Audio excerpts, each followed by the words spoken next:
Assalamualaikum warahmatullahi wabarakatuh. Hai semuanya. Yuk belajar lagi masuk bab baru nih, yaitu bab ketiga, zat dan karakteristiknya, bagian 1. Kamu akan belajar tentang wujud zat dan perubahan fisika dan kimia. Sedangkan materi asam dan basa dan unsur senyawa campuran akan kamu pelajari pada bagian selanjutnya. Oke, kita perlu tahu dulu nih, apa yang dimaksud dengan zat. Apapun yang kamu jumpai di sekelilingmu, segala sesuatu yang menempati ruang dan memiliki massa, kita sebut dengan zat atau materi. Contohnya nih, pulpen. Pulpen adalah zat. Secangkir kopi yang kamu minum juga zat. Udara di dalam balon juga merupakan suatu zat. Nah, ketiga contoh tadi mewakili 3 wujud zat yang ada, yaitu zat padat, cair, dan zat gas. Zat padat memiliki ciri bentuk dan volumenya tetap. Jarak antar partikelnya rapat dan teratur. Nah, ini kita lihat nanti ya partikelnya. Kemudian gaya tarik antar partikelnya sangat kuat. Contohnya buku. Buku jika tidak dirusak, maka bentuk dan volumenya tetap, karena partikel-partikel penyusun buku memiliki gaya tarik yang sangat kuat, sehingga tidak bisa bergerak berpindah-pindah. Bisanya hanya bergetar, jadi bentuk buku tidak bisa berubah deh. Yang kedua adalah zat cair. Zat cair ini bentuknya bisa berubah sesuai dengan wadahnya. Kalau diwadahi gelas, bentuknya seperti gelas. Kalau diwadahi botol, bentuknya seperti botol, tapi volumenya tetap sama ya. Jarak antar partikel zat cair rapat, walaupun tidak serapat zat padat, karena gaya tarik antar partikelnya agak kuat. Contohnya pastilah air mineral, air teh, air sirup, air kolam, atau juga oli, minyak, dan lain-lain. Terakhir adalah zat gas. Berbeda dengan 2 wujud zat lainnya, bentuk dan volume zat gas bisa berubah-ubah karena sifatnya yang mengisi ruang. Sudah tentu jarak antar partikelnya renggang dan gaya tarik-menarik antar partikelnya sangat lemah. Contohnya udara di sekitar kita. Walaupun tidak bisa kita lihat karena tidak berwarna, udara tetap saja adalah suatu zat. Nah, ini gambaran partikelnya zat padat, cair, dan gas. Oh ya, dari tadi ngomongin tentang partikel. Tahu nggak apa itu partikel? Partikel adalah bagian terkecil dari suatu zat. Begini gambar partikel zat padat. Mau ditempatkan dimanapun, bentuk dan volumenya akan sama, karena gaya tariknya amat kuat, sehingga tidak bisa bergerak, hanya bergetar di tempat. Untuk zat cair, partikelnya berdekatan, tetapi memungkinkan bentuknya berubah karena gaya tariknya tidak sekuat zat padat. Sedangkan partikel dari zat gas, gaya tariknya amat lemah, sehingga bisa mengembang kemana-mana mengisi ruang. Suatu wujud zat bisa berubah menjadi wujud lainnya jika mendapatkan atau melepaskan kalor. Pasti kamu sudah pernah belajar tentang materi ini kan? Dari segitiga ini, kita dapat membacanya. Jika zat padat menerima kalor atau panas, maka akan berubah jadi gas atau menyublim. Sebaliknya, jika zat padat melepaskan kalor, maka akan mencair. Zat cair jika menerima kalor akan menguap menjadi gas. Sedangkan jika melepas kalor akan membeku menjadi padat. Zat gas jika melepas kalor bisa mengembun menjadi zat cair atau mengkristal menjadi padatan. Nah, tugas nih, Carilah contoh peristiwa dari masing-masing perubahan wujud zat tersebut. Mencair, contohnya apa? Satu aja. Menyublim, contohnya apa? Satu juga. Dan yang lainnya juga ya. Kerjakan setelah kamu menuntaskan video ini ya.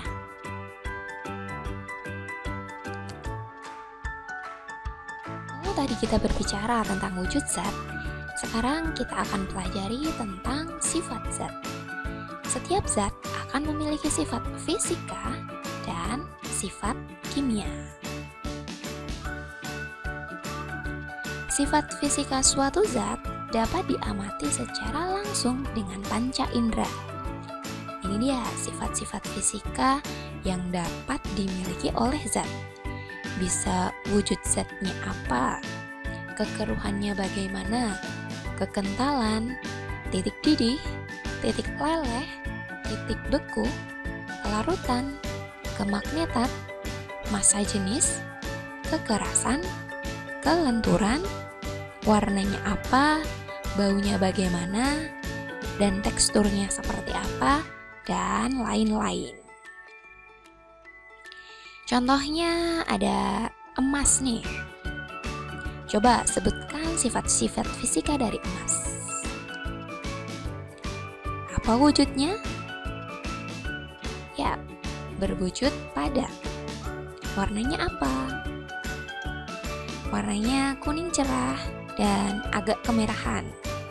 Kemudian titik lelehnya 1064 derajat Celcius. Dia magnetik atau ditolak medan magnet. Kekerasannya 2,5 mol dan tidak berbau. Itulah sifat-sifat fisika. Satu sifat lagi yaitu sifat kimia.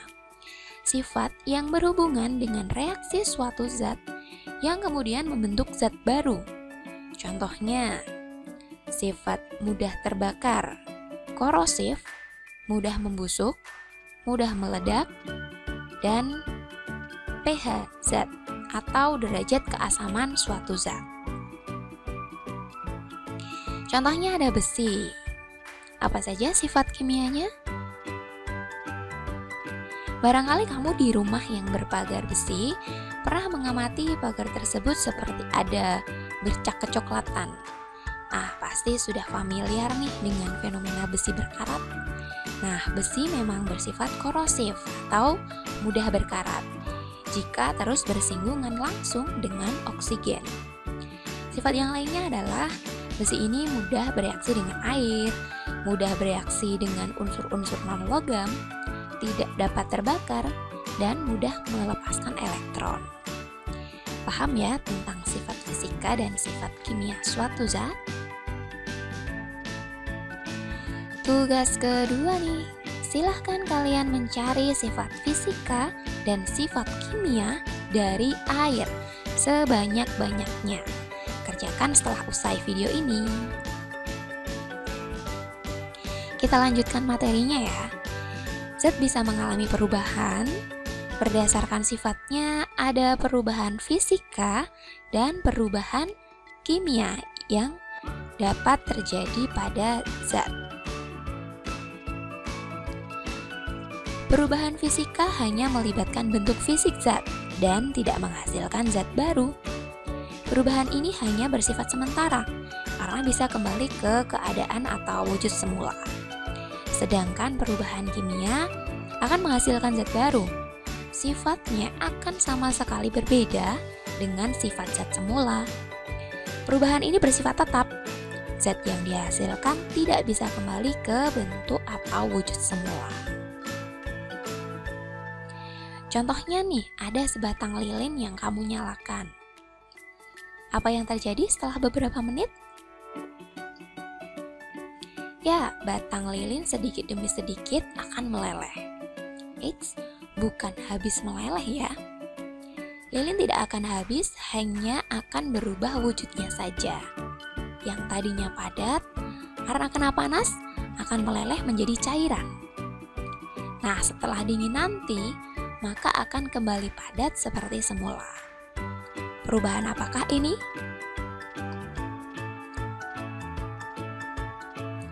Perubahannya hanya melibatkan fisik, dan hasilnya dapat kembali ke wujud semula. Berarti, lilin yang meleleh ini adalah perubahan fisika. By the way, sumbu lilinnya masih ada tidak? Lilin yang menyala tadi kan membakar sumbunya ya? Sumbu yang terbakar akan berubah jadi abu. Abu tersebut kira-kira bisa kembali menjadi sumbu seperti sedia kala enggak ayo? Enggak bisa dong. Makanya terbakarnya sumbu lilin ini termasuk perubahan kimia. Abu yang dihasilkan adalah zat yang sama sekali baru dan tidak bisa dikembalikan menjadi sumbu lagi. Ini nih contoh-contoh lain perubahan fisika. Pertama, kapur barus menyublim. Tadinya kapur barus berwujud padatan. Lama-kelamaan akan berubah jadi gas. Nah, gas tersebut jika kamu tangkap dan kumpulkan, kemudian didinginkan, maka akan terbentuk kapur barus kembali. Besok kamu akan pelajari pada subbab pemisahan campuran ya. Yang kedua, hujan. Dulu sudah belajar bagaimana terjadinya siklus air kan? Hujan merupakan hasil dari kondensasi uap-uap air yang terkumpul. Dan menurut siklus air, hujan yang turun nantinya juga akan menguap dan menjadi titik-titik air sebelum terkondensasi lagi menjadi hujan. Kan zatnya bisa kembali ke wujud semula. Selanjutnya ada rel kereta api memuai. Batangan logamnya akan bertambah panjang. Dan kalau sudah mendingin, maka logam tersebut akan menyusut lagi. Keempat, es mencair akan menjadi air. Kalau air didinginkan, maka dapat menjadi es lagi. Dan masih banyak lagi contoh perubahan fisika lainnya. Kemudian ini ada contoh perubahan kimia. Pertama, pembakaran. Kalau kertas dibakar, bakalan jadi abu kan? Kertas dan abu adalah dua zat yang berbeda. Dan abu juga nggak bisa balik lagi menjadi kertas. Yang kedua, proses fotosintesis. Pengubahan air dan karbon dioksida menghasilkan oksigen dan energi. Yang ketiga, pembusukan. Kalau buah apel sudah busuk, tidak bisa lagi kembali menjadi buah apel yang segar, bukan? Selanjutnya, peragian. Kamu bikin tape, roti, maupun tempe, pasti melalui proses kimia dulu yang dibantu oleh mikroorganisme. Terakhir, makanan berjamur. Seperti buah yang membusuk tadi, kalau makanan sudah berjamur, tidak akan kembali lagi menjadi makanan yang masih enak dimakan. Masih banyak contoh lainnya loh, kamu cari ya. Untuk mengakhiri pembelajaran hari ini, nih tugas terakhir. Yang mana saja peristiwa-peristiwa yang merupakan perubahan fisika dan yang mana peristiwa perubahan kimia.